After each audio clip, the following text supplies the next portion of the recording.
Bom dia, boa tarde, boa noite, sejam bem-vindos a mais um vídeo aqui no canal.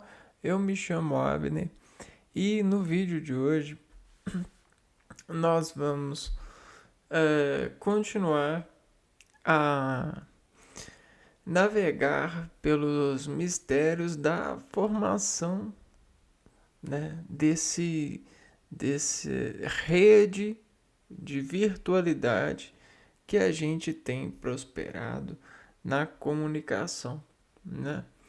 Nós, fiéis não no sentido religioso de Deus, talvez sim, talvez não, dependendo da sua natureza disciplinar, né?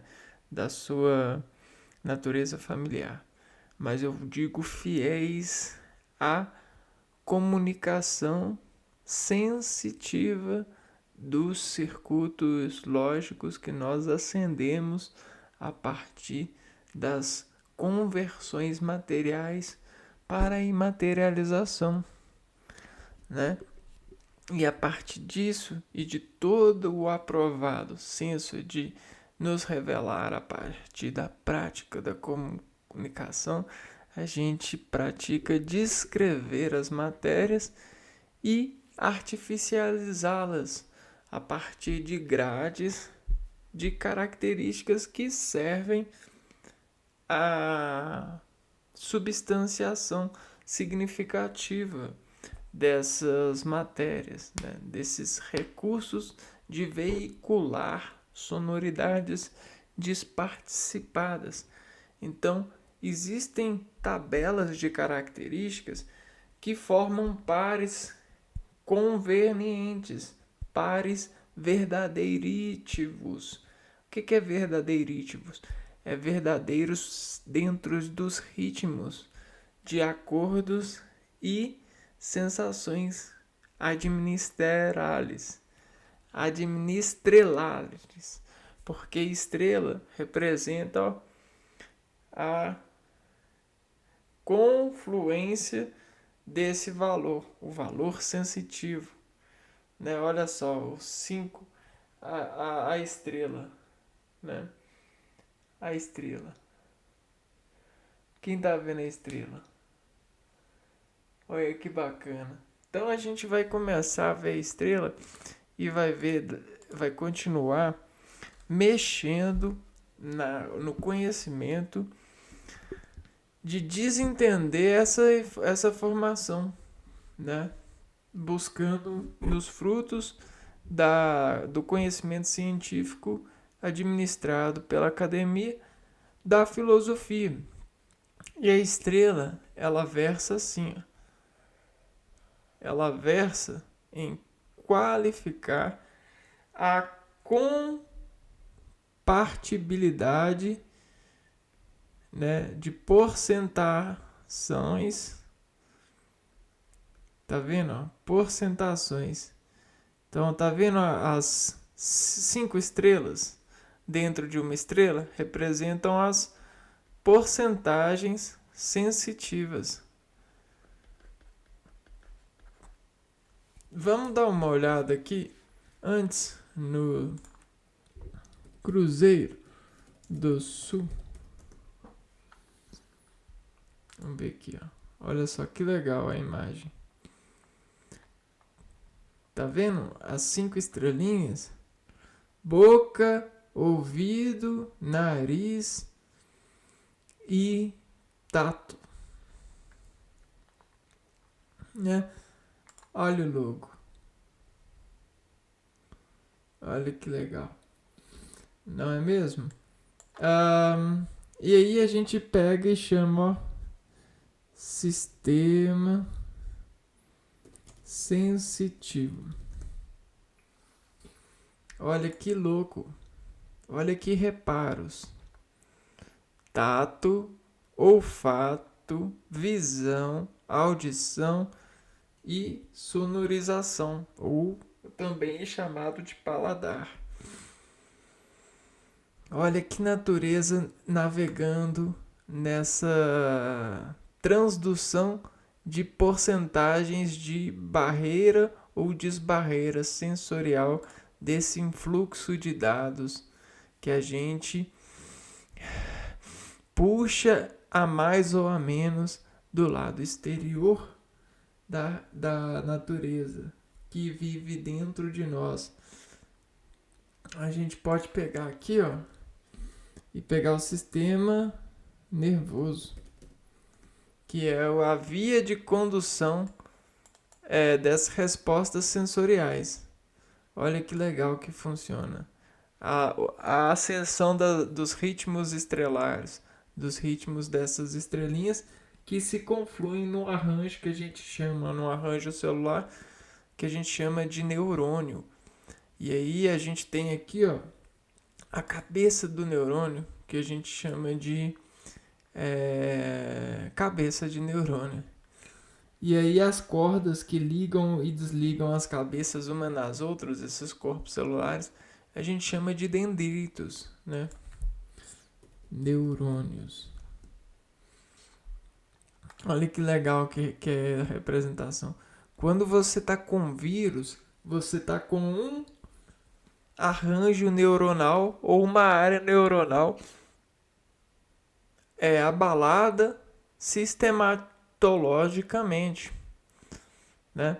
Quer ver a imagem dos patógenos? Olha só. Tá vendo? Isso aqui é desarranjo de neurônio, desarranjo neuronal, desarranjo celular, né? Olha só os patógenos. Então, a ciência, ela sabe, mas ela, para identificar saber, ela pesquisa muito e desacolhe muitas versões de naturezas para poder melhor compartilhar os dados que vão adimensionar portas, camadas de saber para que os usuários, os procurários desses conhecimentos possam invadir e constelar essa sabedoria dentro da sua área de atuação. Vamos lá, vamos montar o indivíduo?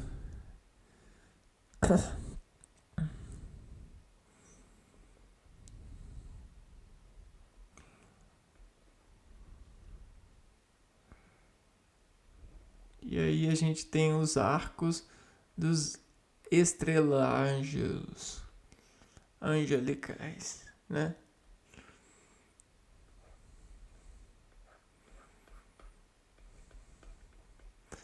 E ora, todos os animais têm. Qual que é a diferença de nós? Uai, a nossa diferença é que a gente estabelece a relação de controle. Então, o que é controle? O controle é a aprovação. Chama aprovação. Só que a aprovação, ela precisa de repetir. Então, a diferença de todos os animais para nós é que a gente aplica o repete. A gente repete muito.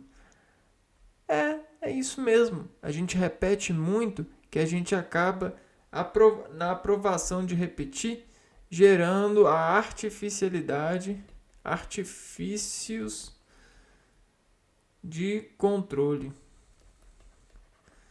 E aí a gente apresenta para vocês um artifício de controle, a filosofia medieval. A gente faz a média e valoriza os desmedidos dessas aprovações que de tanto repetir a gente retroprotege, retroprojeta, retroprotege o valor. E o valor que arca, alguém viu a arca aqui, ó? A arca da esperança, a arca da aliança. Olha só a aliança. Tchim. Né? Tchim. Esse valor ele é fruto do repetir do sacrifício que aprovou a estabilidade da utilidade de forma média, né? Então a gente faz uma soma de todo o conjunto de sensações e define a média, o núcleo de desconcentrar. Núcleo que desconcentra o melhor apoio para esse conjunto de vetorizações, para esse conjunto de relações. Então vamos lá, vamos mediar e valorizar esses retratos. Como que foi possível isso lá na antiguidade?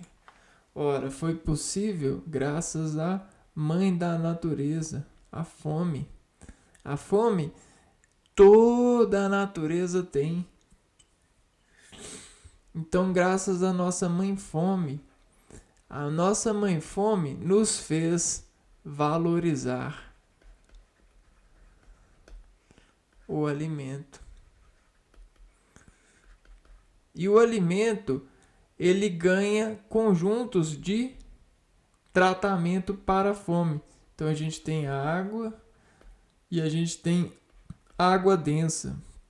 Densa e transformada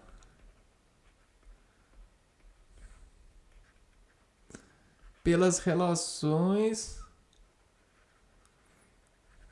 dos seres. Que seres são esses? De todos os seres vivos, dos seres vivos, das espécies vivas. Então essa água que é transformada pelos seres vivos gera um produto. Esse produto que se reparte também gera produtos repartidos. Então, da água, do estado, água, a gente vai gerando vários estados para essa água por conta da transformação. E a transformação que sobrevive se adapta e enaltece aquele que quer sobreviver.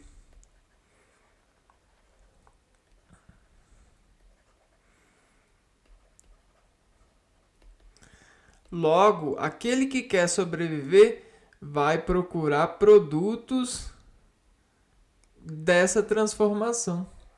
Logo, esse é o homem com fome de segurança. Fome de segurança. A única coisa que faz com que o Jesus receba o chicote é a insegurança de César acreditar que ele é filho de Deus. A única coisa que faz a gente levar chicotada na vida é a insegurança. Porque o nosso sistema nervoso central, ele funciona dessa maneira. Querendo ou não, ele é dicotômico. Nosso sistema nervoso central, ele funciona assim, ó. Sim ou não. E aí esse sim ou não, ele tem vários tamanhos. Tamanhos diferentes.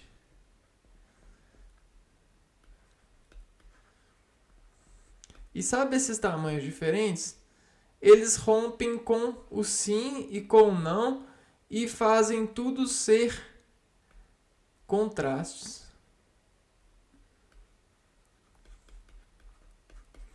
Então, mesmo que não haja sim e que não haja não, há a vida. E o contraste da vida é uma escala de sim e não, né? Logo, isso se chama para nós o pulso. O pulso. Se a gente tiver um pulso X, a gente vai. Se a gente não chegar no pulso X, a gente não vai. Sabe como que a gente chama isso na biologia, a gente chama de despolarização. Um pouquinho, ó. Axônio. A despolarização do axônio é a fase que o interior da célula fica mais eletropositiva devido à entrada de íons de sódio. E como que a gente faz os íons de sódio? Íons de sódio, mais e menos. Olha só. O que é um íon? Um íon não é um cátion e um ânion. A gente tem o cátion e o ânion. E aí a gente tem o íon. Íon. E aí quando esse íon ele vai para o interior da célula, quando a gente, a partir do pulso, a partir da fome, a partir do desejo, a gente alinha a nossa estrela com a descrição exterior, a gente enterra a semente, interpreta a luz, o som, os sentidos e proporciona o pulso, ou seja, a despolarização do axônio. Então, o que a gente faz? A gente carrega o axônio de cargas positivas, de íons de sódio. Este processo é parte do potencial de ação, que é um conjunto de alterações que garantem a transição de potencial. E aí sim o nosso corpo diz sim. Essa é a mediação que é valorável para um ser. E estudando essa dentro de um gradiente de seres para um produto de matar a fome, a gente identifica os seres que se responsabilizam pela essa orquestra, né? Uma vez que a gente tem a fome de um lado e a gente tem o alimento de outro. Olha só que legal, Mari. Olha só, fome e alimento. Tabelando assim. Então a gente coloca um ser. Um cercado, né? E aí olha a cruz. E aí na arquitetura de pesar esses pares, a gente consegue encontrar a versão média da realidade do indivíduo. A gente consegue encontrar a vida, a verdade.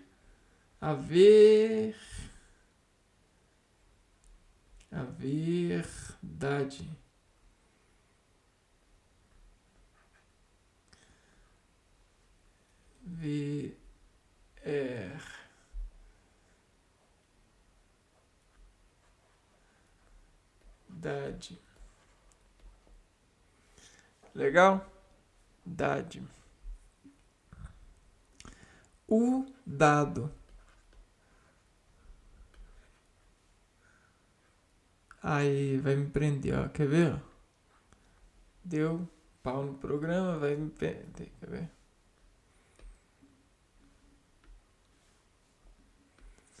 O dado.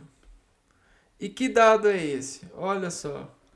O dado da face de Verson, né? Então, dentro de um alimento, para um ser com fome, esse ser ele tem que elevar a medida, a média do prazer a um ponto. Então, aqui a gente já tem um termômetro, né? O termômetro. E aí, com esse instrumento, eu consigo fazer o símbolo dizer. o que opera? Opera a reflexão. Então, agora a gente sabe que o nome que segura esse ser perante a estrela que ele manifesta ser é a luz da natureza que emite qualidade de imagem, qualidade de reação. E aí assim eu consigo julgar. Para um dado de alimento, se o cara é forte ou fraco, se ele é verdadeiro ou mentiroso. E aí a gente consegue esse plano de sustentabilidade desse sabedoria em um ar. E às vezes a gente até consegue esconder esse plano nas nuvens, ou seja, no lado opaco de avisar os saberes, porque a gente consegue decompor a sabedoria em vários fundos de desconter e transminificar a informação, a resolução, porque existe um dado de que quanto mais investigados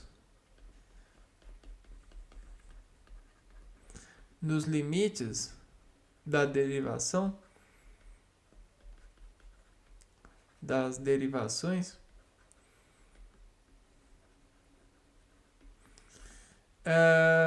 maior é o equilíbrio do eixo barra núcleo de contar e valorizar a enraiação. O que é enraiação? É o efeito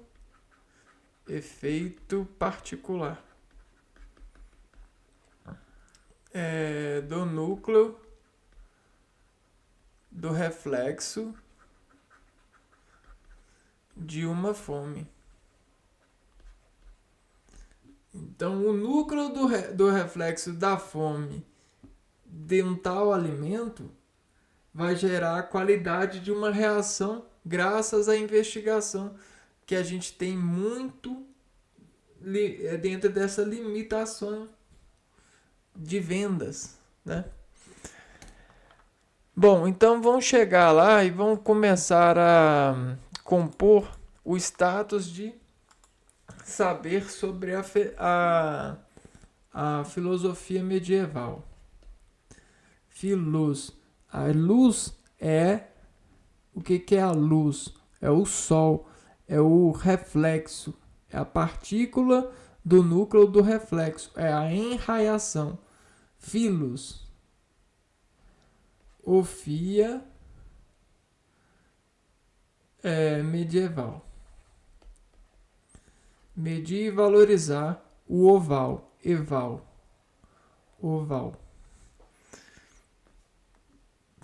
Beleza? Então a gente está sempre procurando ovalar os arcos, né?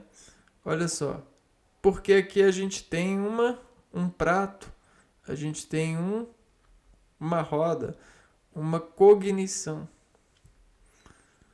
né? Por quê? Aqui é o maior equilíbrio dentre toda a atmosfera. Vejam só, não é à toa que a imagem, a mensagem de Cristo é essa. Tá vendo? Não é a cruz? Eu sou a cruz, né? Olha só. Por quê? Porque isso representa o equilíbrio em todas as dimensões possíveis. O equilíbrio, o homem no meio, homocentrismo. Vejam só. Só que esse homocentrismo, né, vejam só, na Idade Medieval, conceito que pode ser encontrado no Michelis Online.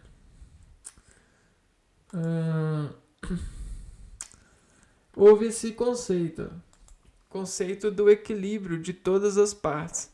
Então olha a estrela, olha o equilíbrio. E se você olhar e estudar a anatomia, você vai ver que todos os músculos eles partem de um ponto para outro e eles têm matematicamente as suas médias, as suas modas, as suas medianas, as suas estatísticas de equilíbrio, né? Vejam só, eu vou desenhar um osso aqui. E esse osso aqui, ó, ele é para nós ele é o fêmur. E aí esse fêmur, ele vai ligar a tíbia e vai ligar a fíbula. E olha só que legal. Bom, aqui a gente tem músculos, né? Músculos operários. Então, todo o elemento que ele tem uma particularidade na função, né, na função de servir ao ser vivo, a um todo, a um ser vivo, um ser vivo, vivo. Olha só, repetido, vivo. A gente já comentou sobre a vida aqui, né? Vão ter medidas de estatística que vão ser elevadas ao crédito. Então, estatística é pegar a informação que vem de fora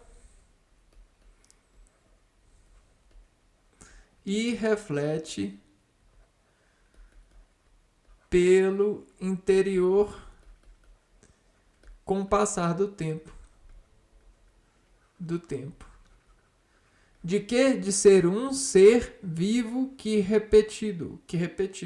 E aí a gente tem a semente e a árvore de adequar essa estatística na utilização de íons sódios, né, nessas partículas. Porque quando a gente atende o lado exterior, a informação exterior, a gente faz isso daqui, ó. A gente pega o neurônio e configura esse neurônio para alimentar maior uma área e menos outra área. A gente faz operações matemáticas na distributiva eletrônica, que desparte do sistema nervoso central o acesso mecânico que nos faz operar em vida, dentro de um eixo de um universo, repetir a informação desse espelho, desse relevo. E aí a gente consegue assombrar-nos nessa relação e até gerar frutos. Só que nós precisamos, né? A gente tem frutos químicos que a gente faz em cadeia, transformando produtos, e a gente tem frutos de relacionamento, que a gente chama de filhos. É tão lindo, é tão mágico que às vezes até se perde e a gente deixa se perder, porque a gente tem uma coisa de voltar ao início. A gente está sempre tentando voltar ao início de uma sensação que foi 100%, que foi doída. Ida é a identidade da atenção primária. Ida é uma porta. A gente sempre tem uma porta de ida. E aí, depois que a gente abre ela uma vez, a segunda vez ela cai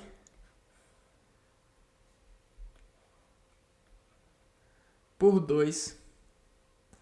E aí vira 50. E a 50, ela vira doida.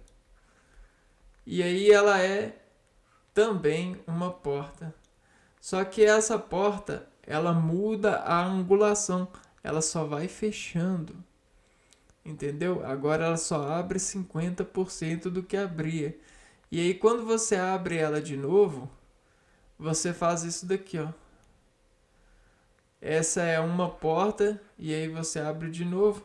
Você esse 2 transforma isso em dividido por 2. E aí você vai ter 25% de atividade para essa porta doída. Ou seja, a identificação dela vai caindo dentro do seu organismo, né? E é assim. Aí a gente chama isso de decaimento de reações. Olha só como é que a gente faz, né? A gente tem essa escada aqui, ó. Geralmente a gente chama isso de curva exponencial. E sabe o que a gente está tentando fazer na artificialidade das notações? A gente pega essa varinha aqui, ó, e fala assim, ó, renasça, pshim. Aí o que acontece? A gente faz um copy-call. E aí a gente meio que desassemina que está renascendo. E olha aqui que doido. O renascimento. Apresento para vocês o renascimento, ó. O renascimento é essa tentativa de fazer essa adequação. Ou seja, controlar a atividade, né? Fazendo todos os ângulos possíveis.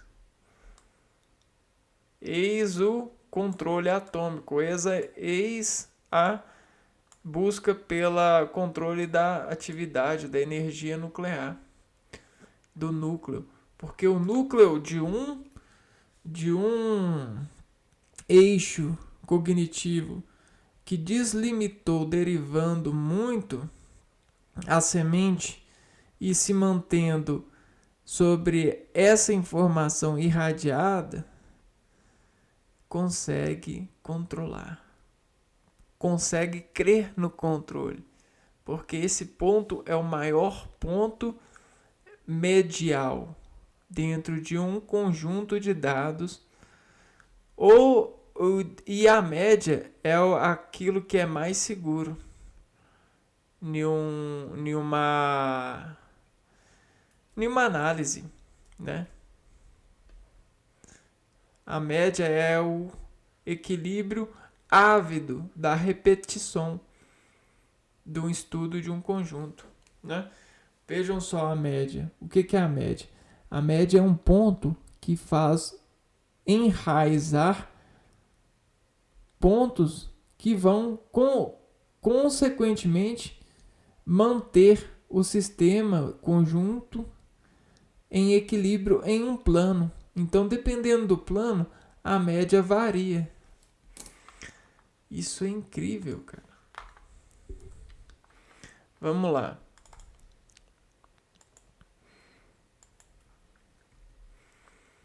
Então vamos lá. Filosofia medieval.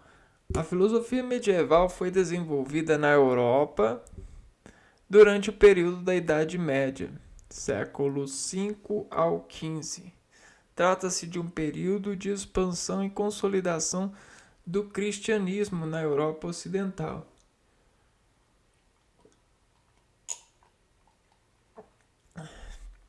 A filosofia medieval tentou conciliar a religião com a filosofia, ou seja, a consciência cristã com a razão filosófica e científica. Bom, é mais ou menos isso que a gente conversou nesses slides anteriores. Quais são as características da filosofia medieval?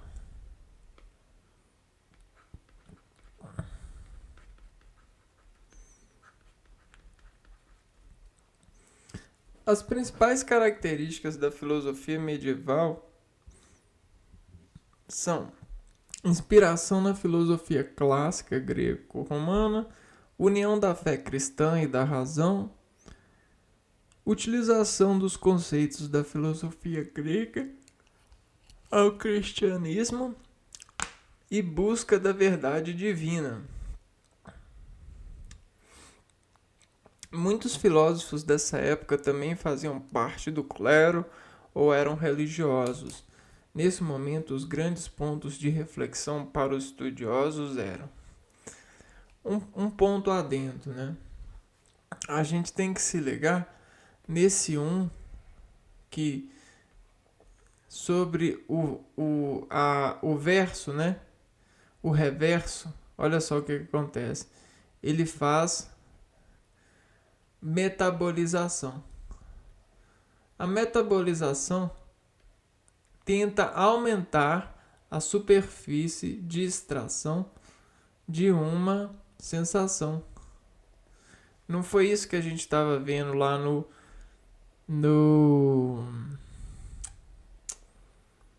nesse sistema aqui, ó, de decaimento que nós hoje em dia tentamos fazer o controle a partir da dessa busca pela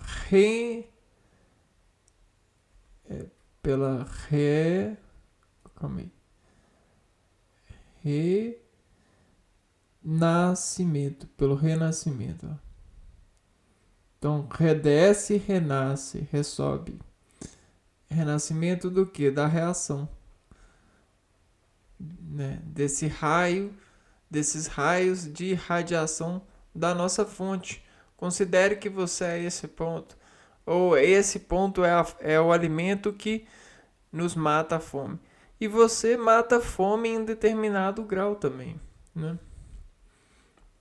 Agora, vejam só. A gente tem um meio. E sobre o metabolismo, a gente, desse universo em reflexão, a gente tem essa ligação. Só que, olha só. A gente chama isso de espícula, né? Espícula, né? Na natureza. A parte que liga a folha ao galho, né? Vamos ver aqui. Espícula. Não. Não, eu acho que eu usei errado. Vamos ver aqui.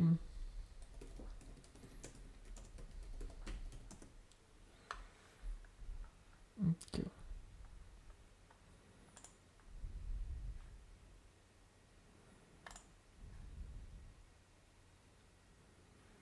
Vamos ver. Haste, raiz, haste, folha, flor, fruto. É caule.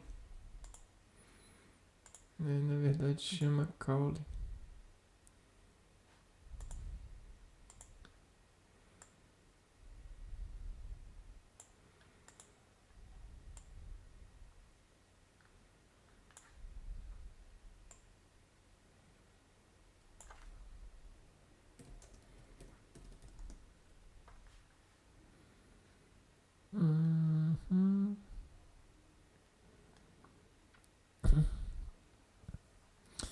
O caule é mais ou menos assim, né? E aí tá vendo os raios? Olha só, a gente tem esses sistemas. Eu não vou entrar muito nesse detalhe não, mas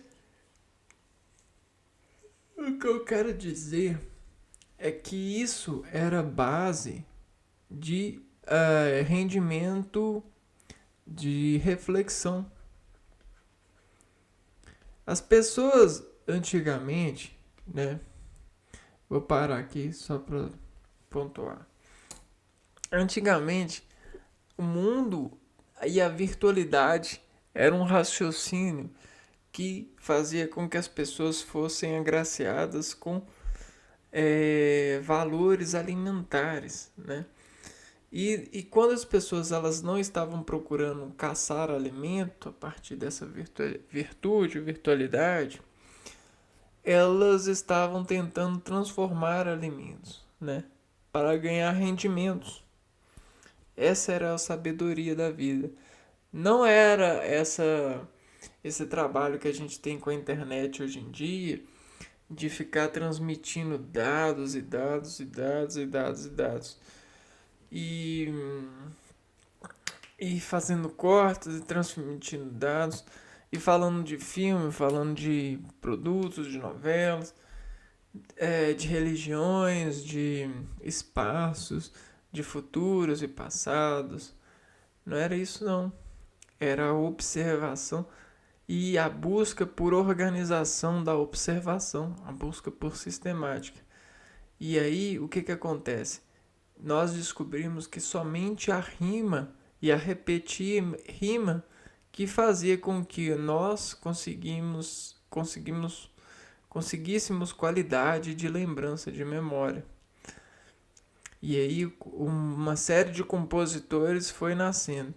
Compositores de anedotas, de mitos, compositores de fábulas, de contos. Sabe aquele conto das migalhas de pão? Onde o fulano foi e levou um pão para poder jogar migalhas para lembrar do caminho que passou. Então, antigamente era muito isso, né? O sabor enobrecia as pessoas, contagiava as pessoas, fazia amizade. Quem conseguia fazer receitas melhores conseguia mais amizades, era mais sucesso, fazia mais sucesso, era mais comentado. Era chamado de nota 10 da turma, era avaliado, se sentia, né? Era como se fosse um cara hoje muito curtido nessas redes sociais, com muitos joinhas, né? Esses eram os caras de antigamente, né? Se você é assim, tá tudo bem, né? Você tem uma certa descendência desse fenômeno. Hoje se perdeu por conta das renovações de fomes, né? Hoje a gente tem muita fome de status na natureza da dessa realidade, dos status financeiros, dos status de da crença que os outros convergem de ter você na parte do monitor delas, né? Hoje a gente tem isso. Ou então a crença de que eu vou ser um observador nato e vou conseguir observar igual uma câmera. Só que eu vou observar mais profundamente. Eu vou pegar e vou absorver todas as regras de um jogo e vou ser um detalhador. Eu vou ser um cara que não tem aquelas pessoas que julgam, críticos culinários. Eu vou ser um crítico de jogo de xadrez. Eu vou ser um crítico de professor, né? Tudo bem, é assim mesmo. Você tem essa descendência. Hoje, esse é o plano, né? Antes, as pessoas eram muito críticas da natureza, desses jogos.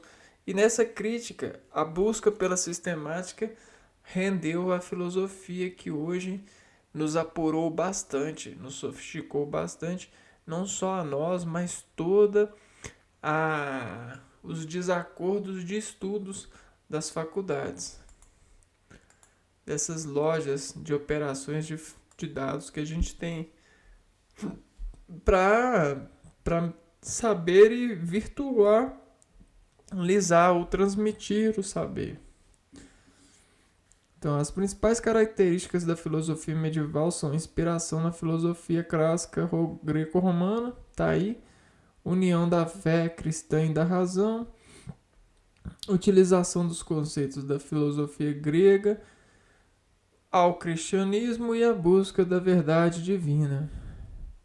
A gente viu essa busca da verdade divina também, né? Que é a derivação de um limite ao infinito. Muitos filósofos dessa época também faziam parte do clero ou eram religiosos. Então, fazer parte do clero e ser religioso tinha um privilégio, ou seja, não precisar de trabalhar pesado. O que é trabalhar pesado? É você caçar ou plantar ou trabalhar na construção, né? Nesses processos, né? O que a nobreza podia fazer? Ela podia estudar, né? Essa sistematização. Ou seja, pontos de reflexão para os estudiosos, né? Então, nesses pontos, nesses estudos, vamos pegar esse levantamento aqui, ó. Aqui.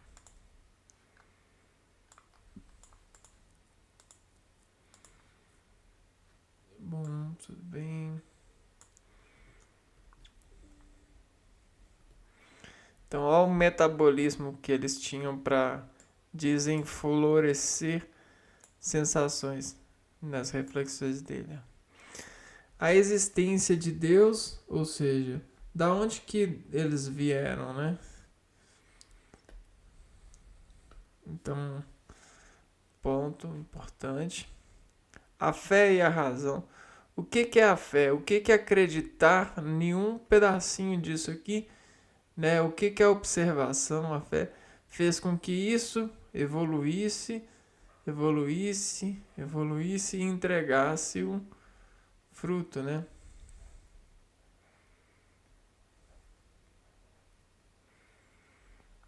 E qual que é a razão disso acontecer? São perguntas que embebedam as pessoas, ou seja, deixam as pessoas com sede. A imortalidade da alma humana. Então, todo esse sistema de controle e descontrole já era um questionamento. Até porque eu não sei se vocês sabem, mas crianças dão trabalho demais. Crianças, elas choram, elas demonstram a alma demais. Controlar esse choro e observar essa observação sistemática nos faz questionar. E será que é a alma isso tudo? Né? E a salvação? Que definição é essa? Salvação, memória, segurança, né? O pecado é a transformação que impede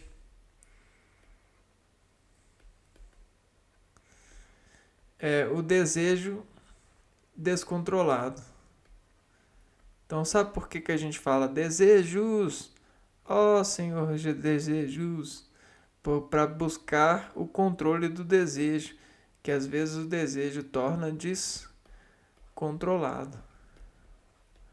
Né? Às vezes o desejo pela uma menina, desejo pelo um status financeiro, um desejo por um produto, uma casa que não é sua, né?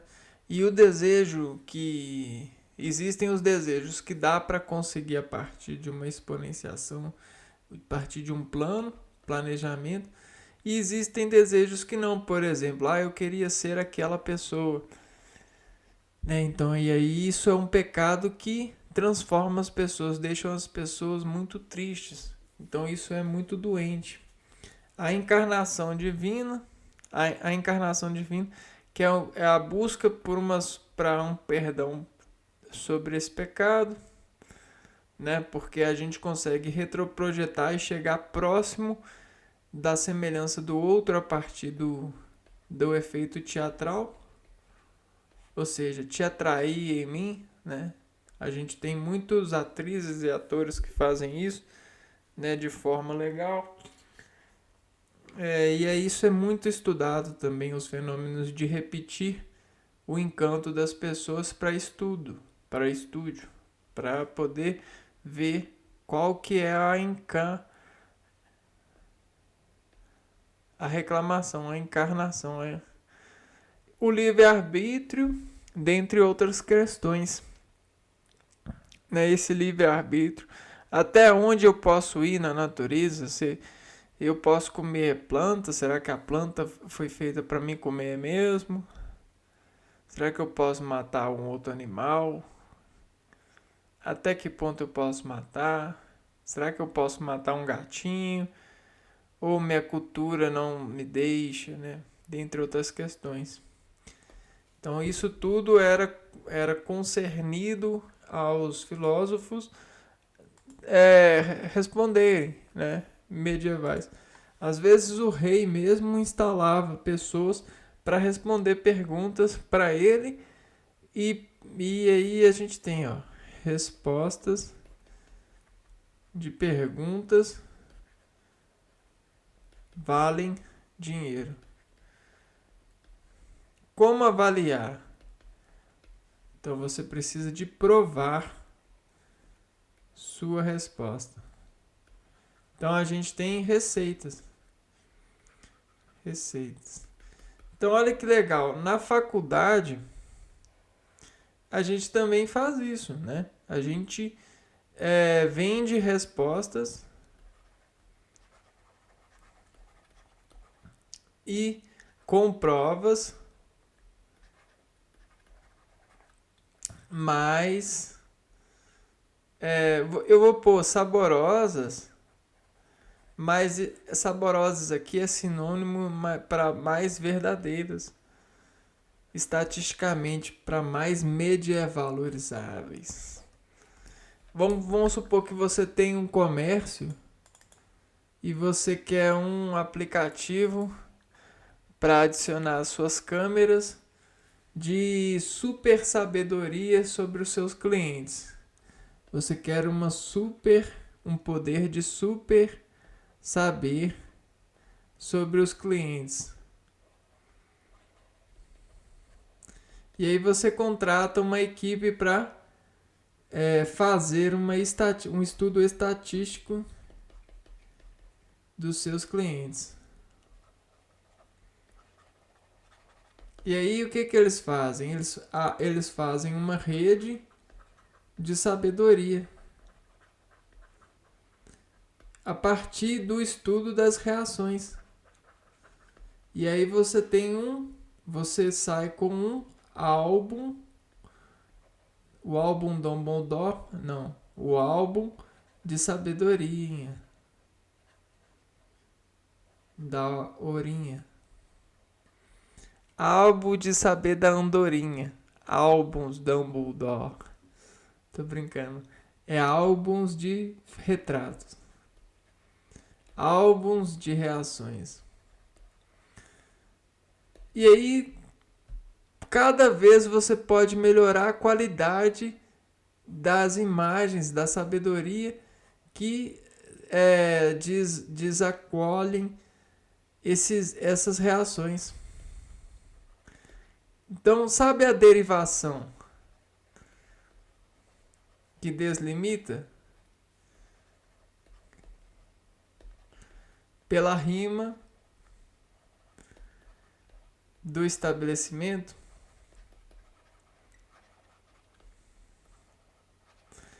Agora eu falo assim, maçom, me diz aonde tu compras que eu procuro saber, dado sua navegação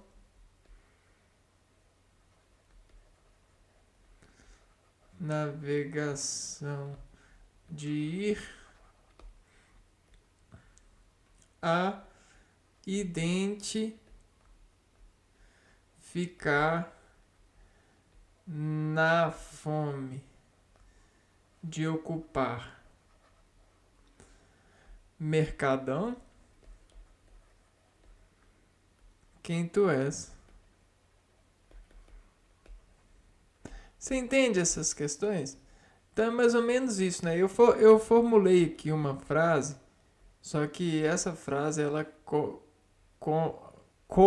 caberá em várias transduções de sinais. Você pode rearranjar ela do jeito que você quiser. Me diz com quem tu andas que eu direi quem tu és, né? Como você reage a ele. Me diz aonde tu compras que eu medirei, eu medi a valorizei. A figurinha, a andorinha, a reação dos álbuns que eu tenho, que é você. Se você for uma nova, você acrescenta-se uma nova aqui. Mas é muito difícil ter uma nova. Ter um new na adequação. É um new, quando tem uma figurinha nova, um new, é um fenômeno. Né? É um fenômeno que surge não para destacar o novo, mas para destacar a necessidade da organização de um dado intransparente novo.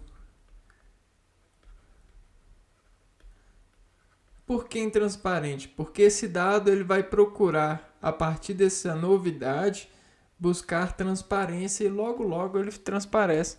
Como um vírus mesmo, né? Como um vírus ADOS.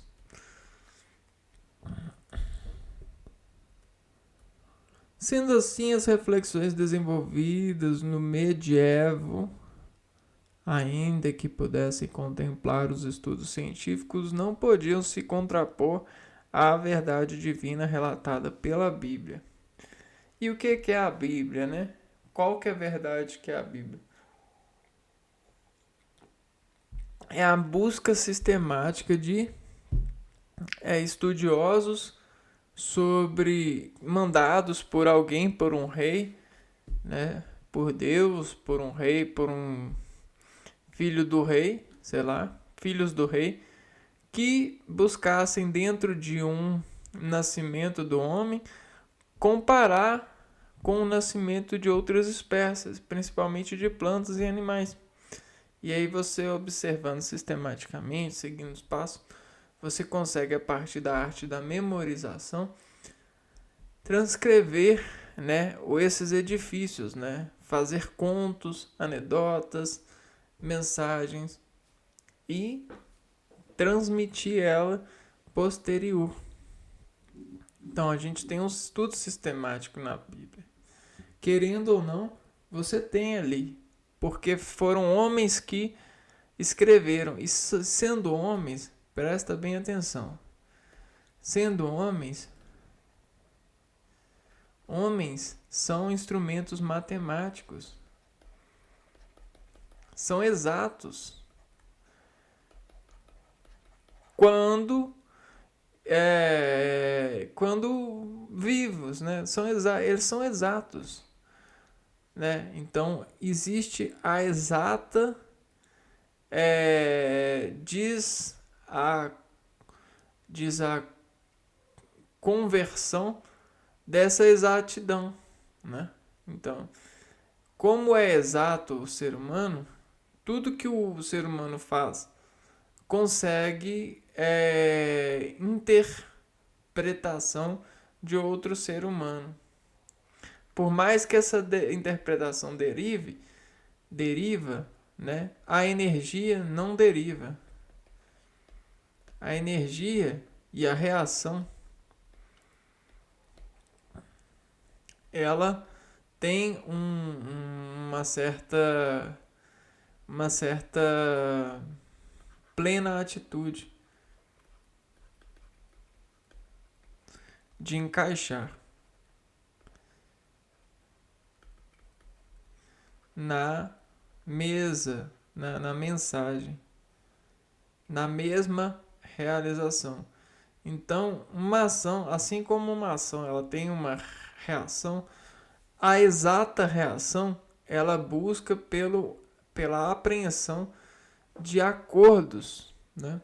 Então esse de acordo com é uma busca de adequação de plano.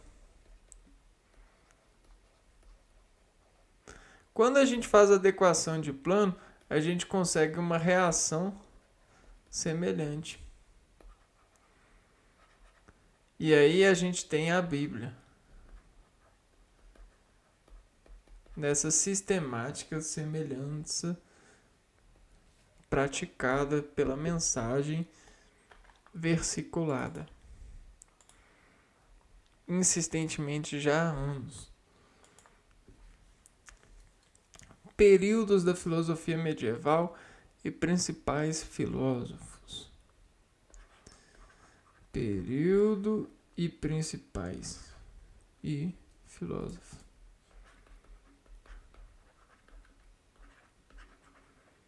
Filósofos, ou seja, seres da filosofia. Filósofos. Não, seres beneficiados, né? Trabalhadores, né? Dessa sabedoria, dessa forma de transcrever. O objetivo do estudo da filosofia medieval começou antes deste período cronológico. O ícone resume a filosofia medieval. Tomás de Aquino, cristão, rodeado dos filósofos gregos Aristóteles e Platão.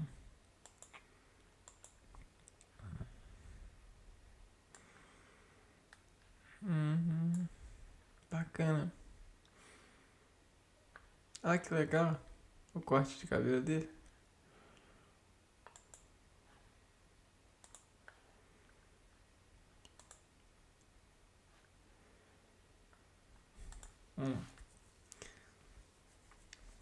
Período.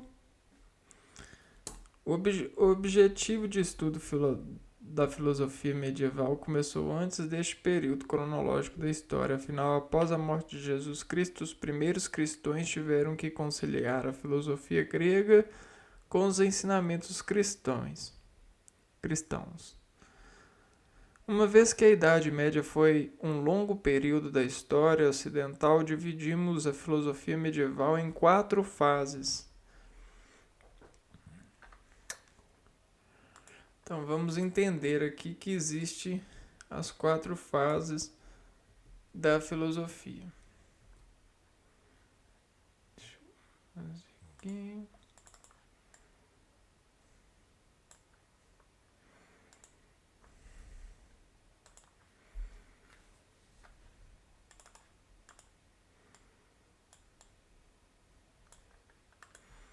Filosofia dos padres apostólicos. O que são padres? Padres são representantes do núcleo das tomadas de arcos de razões, né? São os caras que treinam os padrões, aderências, né? A pressão que adere os sons. Apostólica. Após ter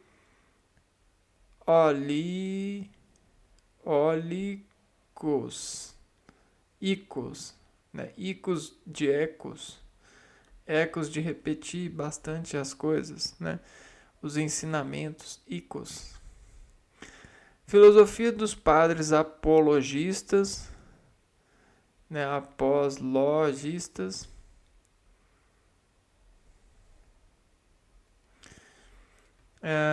Patrística, atriz e escolástica.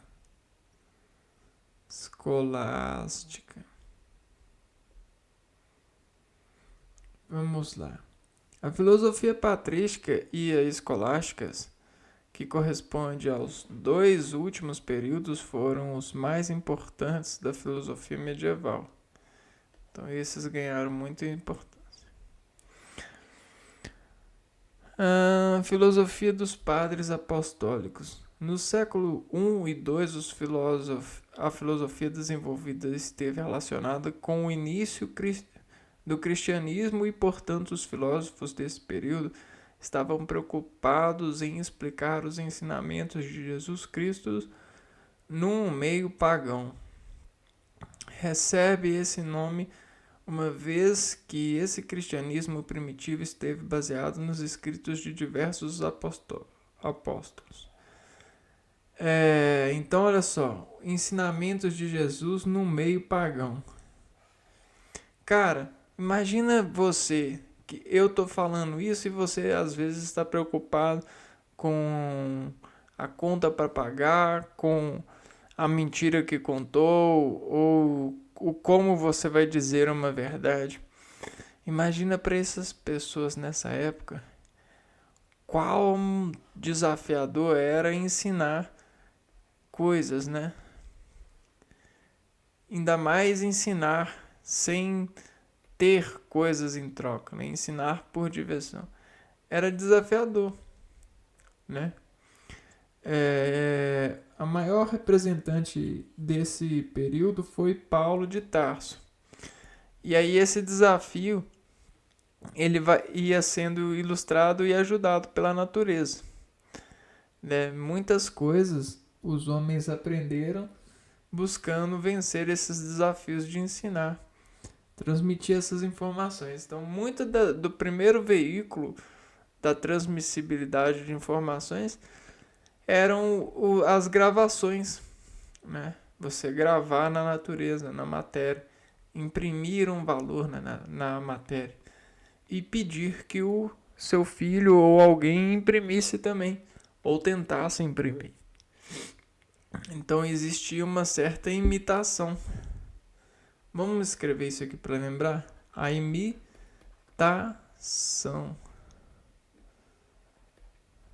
Imitação. Um processo de ensinamento. Porque quando a gente fala assim, parece que é igual a gente está explicando aqui, né? É como se a gente não conseguisse qualidade de viagem para poder interpretar esse momento. Mas não, pense bem. Era um momento bem difícil nessa época. A comunicação não era lá grandes coisas. Nem todos conseguiam falar bem, gerenciar o poder de fala. Muito do começo, da forma de transmitir valor, era você fazer e falar, faça. Pegar na mão do cara assim, fazer assim, vai lá, faz. Repete, repete.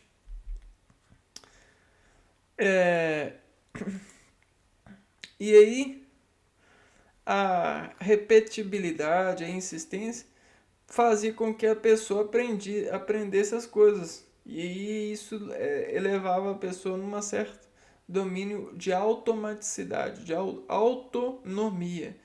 E aí a pessoa conseguia retransmitir esse ensinamento ou aprendizado na natureza. Um exemplo é tocar violão. A gente consegue aprender a tocar violão apenas insistindo, né? A gente não precisa de professor para tocar violão. O próprio violão tem a forma e a coordenadologia para nos ensinar ao longo do tempo, principalmente quando a gente imita as pessoas que tocam. Fica mais fácil ainda, né? Então, a imitabilidade era e é ainda um meio de comunicar. Então fica aí essa prestação de atenção que às vezes a gente deixa passar. Vamos lá. O maior representante desse período foi Paulo de Tarso, o apóstolo Paulo, que escreveu muitas epístolas, incluindo o Novo Testamento. Então vamos lá, vamos ver um pouco desse camarada aqui.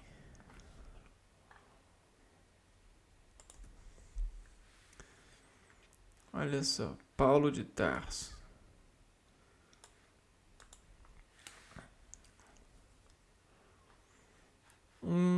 Nascido em Tarso, um dos mais influentes escritores, teólogos e pregadores do cristianismo, cujas obras compõem parte significativa do Novo Testamento. A influência que exerceu no pensamento cristão chamada de paulinismo foi fundamental para a causa do seu papel como um proeminente apóstolo do cristianismo.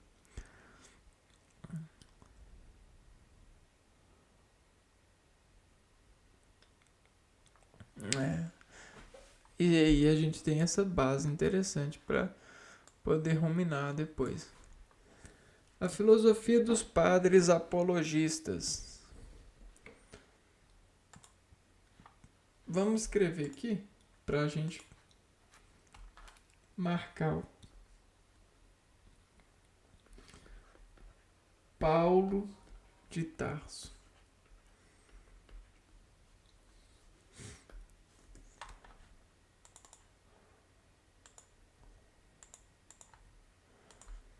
Agora aqui a gente tem dos padres apologistas.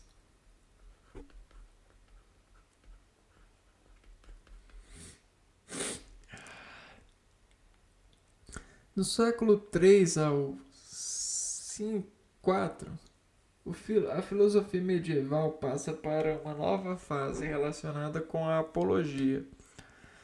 Esta era uma figura da retórica que consistia na defesa de algum ideal, nesse caso a fé cristã. Defesa da fé cristã.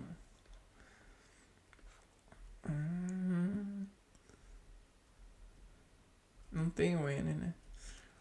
Os padres apologistas utilizaram as mesmas figuras de linguagem e argumentos para dialogar com os helenistas. Assim, defendiam o cristianismo como uma filosofia natural que seria superior ao pensamento greco-romano. Dessa maneira, eles aproximaram o pensamento greco-romano aos conceitos cristãos que estavam se disseminando pelo Império Romano. Nesse período, destacam-se os apologistas cristãos Justino Marte, Orígenes de Alexandria e Tertuliano. Vamos pegar aqui e ver aqui alguma coisa sobre apologista.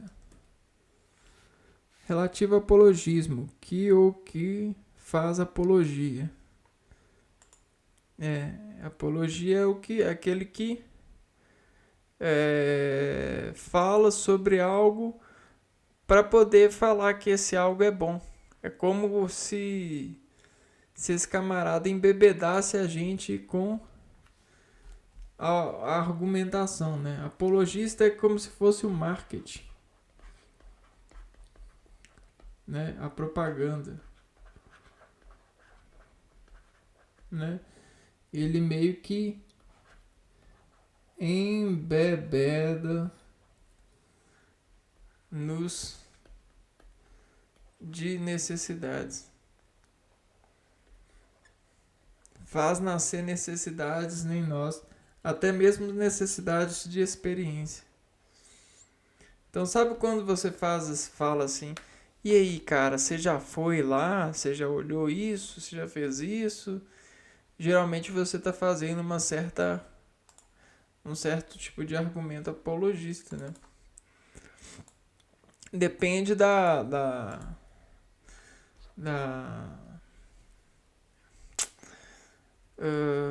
do contexto, né? Filosofia patrística.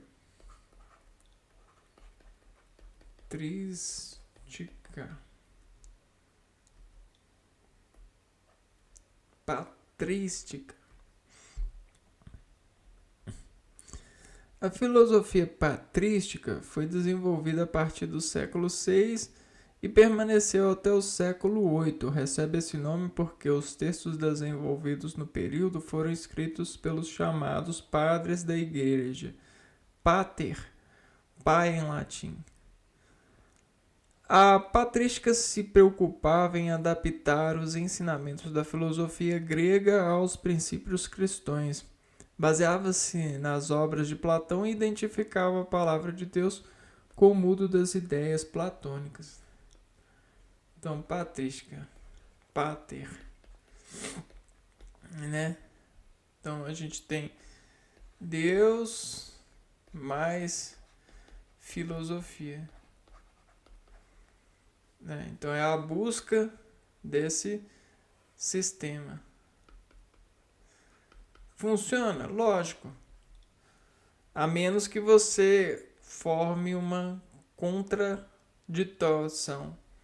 Se você contraditação, não diminui a funcionabilidade. Porque toda ditação foi feita para funcionar. Porque toda ditação é feita pelo ser humano. Logo, toda ditação tem um encaixe de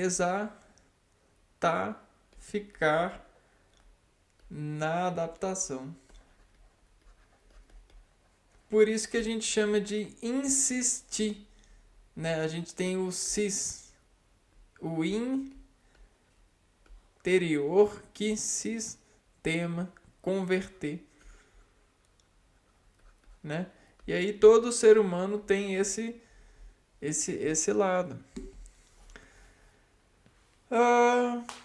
Partindo do princípio de que o homem seria capaz de entender a Deus através da sua revelação.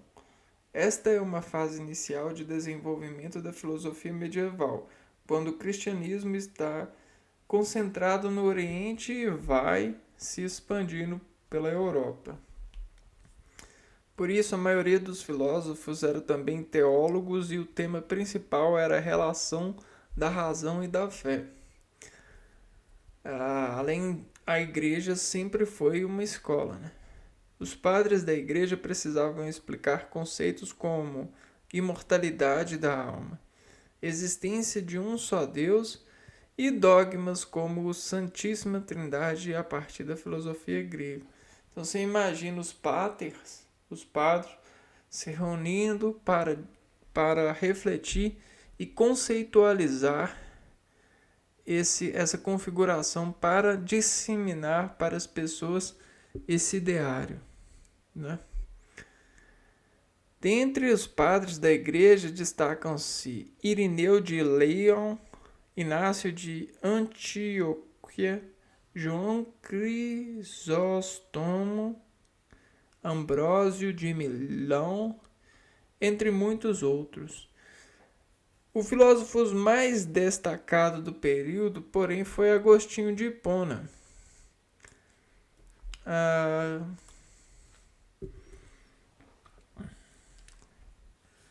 Cara, eu não gosto dessa arte de colocar alguém como destaque.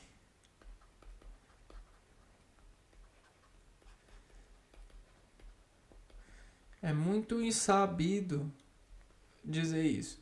Mas o Agostinho de Hipona, ele é muito estudado. Né? Talvez por essa adequação do muito, a gente coloca ele como o destaque. Ele é conhecido como Santo Agostinho, foi um dos mais importantes teólogos e filósofos. As suas obras foram muito influentes no desenvolvimento do cristianismo e filosofia ocidental. Então, obras influenciadoras. Lembrando que Doras é a primeira particularidade do processo, né? Influência é a influência primeira é a nota máxima. É como se fosse a camada mais perto do núcleo, ó. Então é a camada que forma mais perto do núcleo, né? Cadê? Vamos pegar aqui. É esse 100% aqui que a gente discutiu, ó.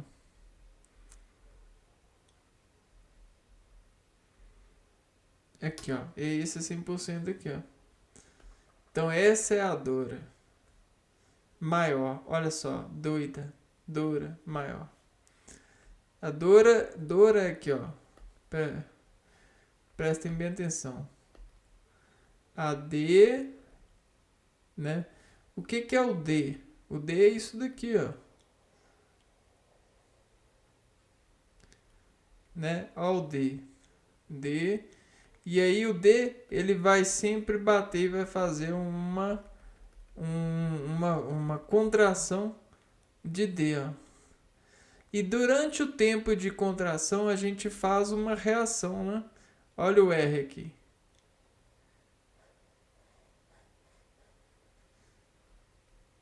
Olha o R aqui.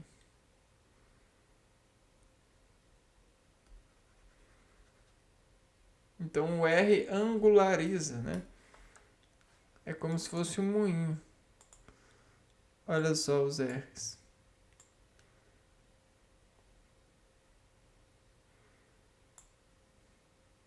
Né? Conseguem ver? Então isso é a dor, né? Influenciadores são aqueles que influenciam ou buscam a renovação das funções porcentáveis, das maiores porcentáveis de sentimentos sobre um encantamento. A gente tem um encantamento. O que é um encantamento? Um encantamento é um produto. Então, um produto, ele prende desejo. Né? Então, o desejo é a fonte encantável. Ó Senhor desejos. Né? Então, o produto, ele prende desejo. Ele é a fonte encantável. O influenciador, ele pega o produto e influi. Ou seja, ele enche a bola do produto. O que ele faz? Ele faz isso daqui, ó. Ele pega e faz isso daqui, ó. Expande os gases. Faz fogo no produto. E aí ele fica mais visível. Né? Fica mais visível. E olha só, que mais visível? Que mais visível? Fogo, que mais visível? A influência. Então, um bom influenciador é alguém que chama muito diferente, né? Um produto. E ele desadensionifica, ou seja, ele torna volátil o desejo. O que é um desejo volátil? É um desejo que está sempre pinicando. Né? Tá sempre assim, ó, tic, tic, tic, tic, tic, tic, em menor proporção, mas tá. Né? Uma necessidade é isso aqui, ó. Pagar a conta é pesado, né? Só que um desejo não. Um desejo é gasoso, é líquido, é gasoso. E aí a gente tem o estado líquido no meio, né? Que são sentenças. Na verdade tudo são, né? Vamos lá, vamos voltando aqui. Agora, por último, a escolástica.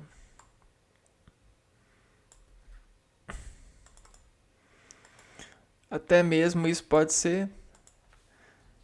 A influência pode nos levar a pecar, né? Esse pecar é pressão de equilíbrio químico, né? Escolástica.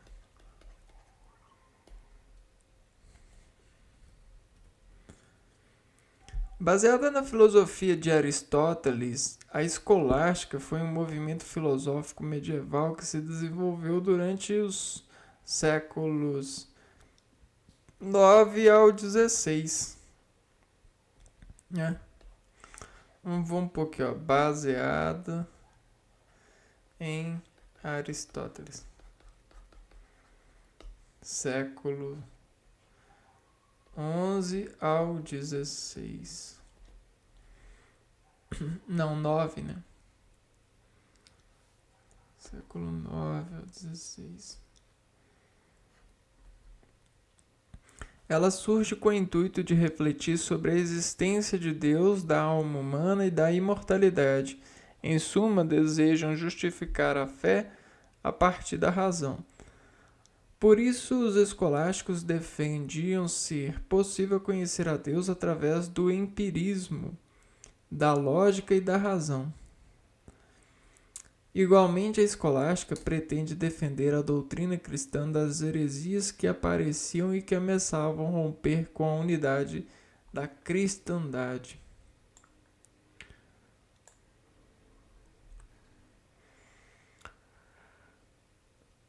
O que é heresia? Alguém sabe? Heresia.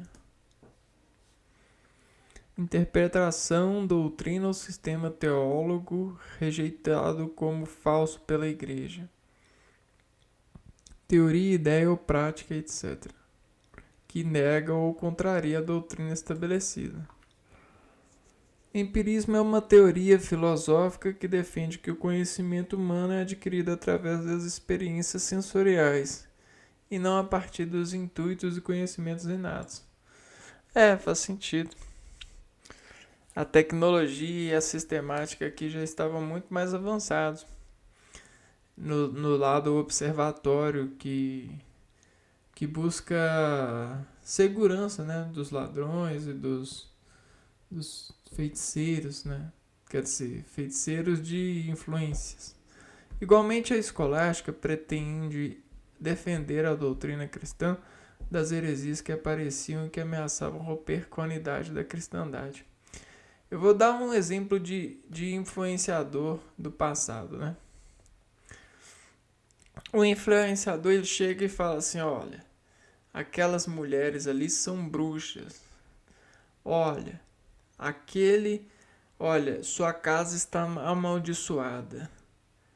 Aí começa a falar assim, e aí depois ele fala isso de várias versões possíveis, né? Ele fala, mas é por causa disso, por causa daquilo, por causa daquilo, por causa daquilo, por causa daquilo, por causa daquilo, por causa daquilo. E aí, aos poucos, ele vai fazendo brotar essa ideia no imaginário da pessoa, e a pessoa ela começa a ficar doida de sintoma de ouvir a ideia de várias formas e não conseguir sair dessa desinformação, dessa ideário. Existe uma fome que fez com que a pessoa implantasse essa ideia, essa influência. E essa pessoa embebedada de influência fica doida, fica desorganizada nos sentidos, no empirismo dessa pessoa. E às vezes a pessoa ela abandona a casa e a pessoa que influenciou pega a casa para ela. Você entende? A casa mal assombrada, né? A casa mal embrulhada, mal influenciada. Então, o feiticeiro, o influenciadeiro, vai lá e diz: abala você, porque está com fome, porque quer roubar aquilo que não lhe pertence, quer atrapalhar a vida da pessoa para que ela abandone a casa e ele fica com a casa para ela, né? Existem vários tipos, né?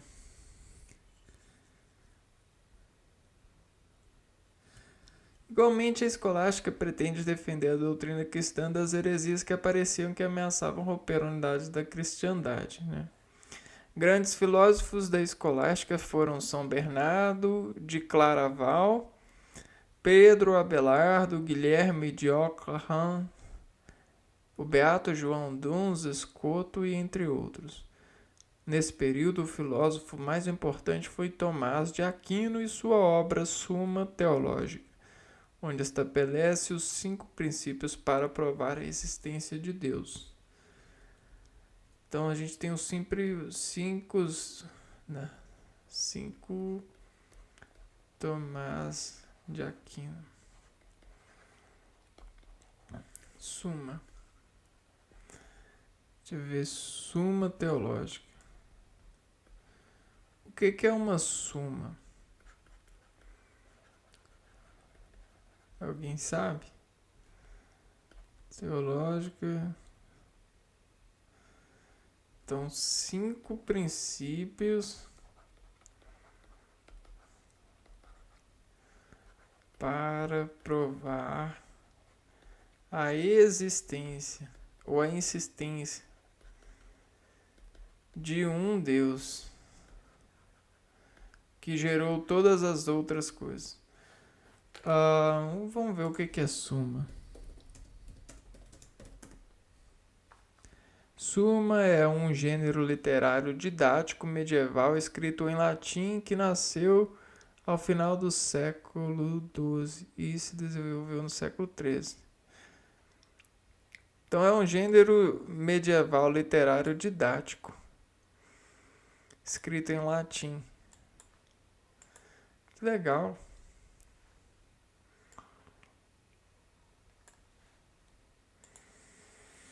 A escolástica permaneceu em vigor até a época do Renascimento, quando começa a Idade Moderna. Uai, bacana pra caramba. Foi uma grande divisora de qualidades, né? Ela empregou muitas pessoas na capacidade da reflexão. Hoje somos muito gratos por ela.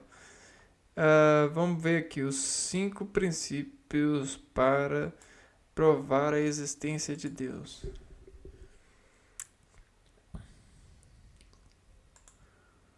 Vamos ver aqui se a gente tem.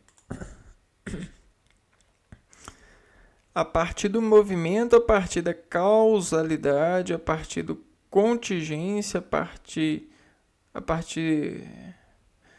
os graus de perfeição e a finalidade do universo, né? Segundo esse slide aqui.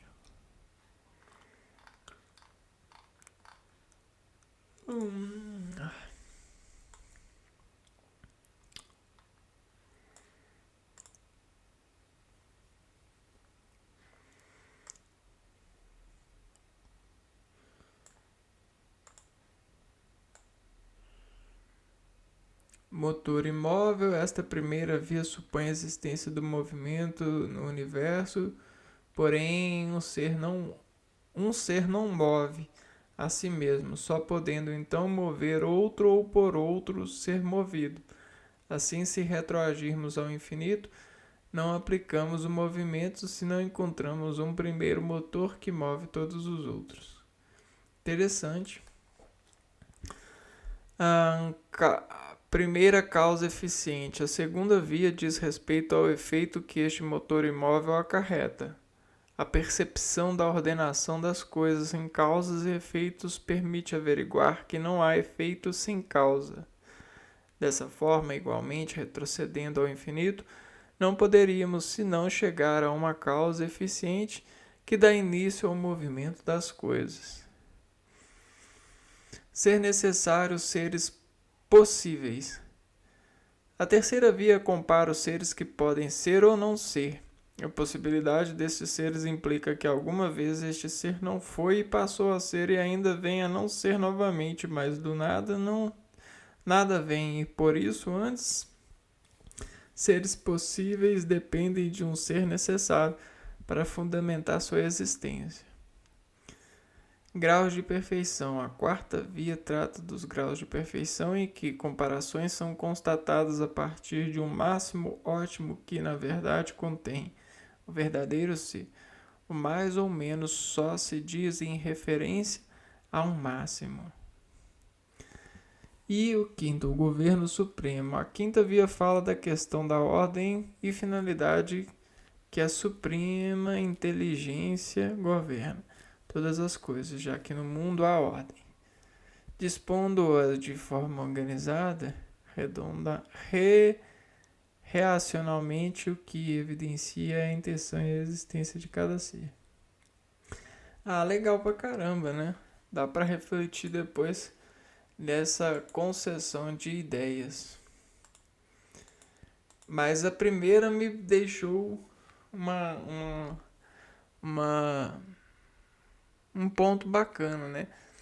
Um motor imóvel que despartilha e contrai a ação de todos os móveis, né? Eu acho interessante essa aplicação, esse mergulhar. Pena que hoje a gente é muito raso nos mergulhos, né? A gente, eu falo no sentido de associações de importabilidades dos seres atualmente, né? Pegando alguns pontos de reflexões e comportamentos. Bom, esse foi a nossa procura por nos servir desse entendimento, dessa parte da ciência que nos traz lá de trás, né, essa herança das nossas formas de construção desses palácios de informações, de formas de saber reagir e conter nessas organizações que buscam, claro, redimensionar em virtude e informações aquilo que nós